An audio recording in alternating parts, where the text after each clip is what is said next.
చేయడం కోసం ప్రయత్నం చేస్తాను. దీని మీద డిస్కషన్ వద్దండి ప్లీజ్. రూలింగ్ అయిన తర్వాత పెద్ద మాట్లాడండి. దీని మీద డిస్కషన్ అనవసరం. ఇంకా మనం ఆల్రెడీ రూలింగ్ ఇచ్చాము కదా.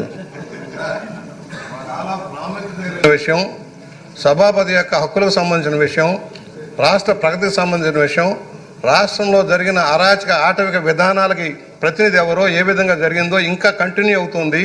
దోచుకున్న సొమ్ముతో మీడియాని నియంత్రించి తప్పుడు ప్రచారం చేస్తూ ఉన్నారు. దీని మీద సభ డిస్కస్ చేయాలి. అన్ని పక్షాలు డిస్కస్ చేసి తమరు సభా హక్కుల సంఘాన్ని పెట్టడంతో పాటు అసలు జరుగుతున్న పరిణామాలు ప్రజలకు తెలియాల్సిన అవసరం ఉంది. రాష్ట్రంలో ఏం జరుగుతుంది, ఏ విధంగా తప్పుడు విధానాలు వెళ్తున్నారు, ఒక నియంతలాగా, ఒక డిక్టేటర్ లాగా ఏ విధంగా పరిపాలన చేశారు, ఇవాళ కూడా అదే విధానంలో ముందుకు సాగుతున్నారు. 30 సంవత్సరాలు ముఖ్యమంత్రి అట. నేను అంటున్నాను, 30 సంవత్సరాలు రాజమండ్రి సెంట్రల్ జైలే నీ గతి, ప్రభుత్వ అతిథి గృహం లాంటి జైలు, దానికి వెళ్లాల్సిన పరిస్థితుల్లో నువ్వు ఉన్నావని దానికి తెలియజేస్తూ ఒకటే డిబేట్ చేయండి. అవసరమైతే 1 గంట 2 గంటలు దీనికోసం వెచ్చించి డిబేట్ చేద్దాం, అందరం చర్చిద్దాం, అన్ని ప్రాంతాల నుంచి కూడా చర్చిద్దామని సవినీయంగా మనవి చేస్తా ఉన్నాను. ఫరూక్ గారు సభాపతిగా చేశారు, మీరు కూడా మాట్లాడండి.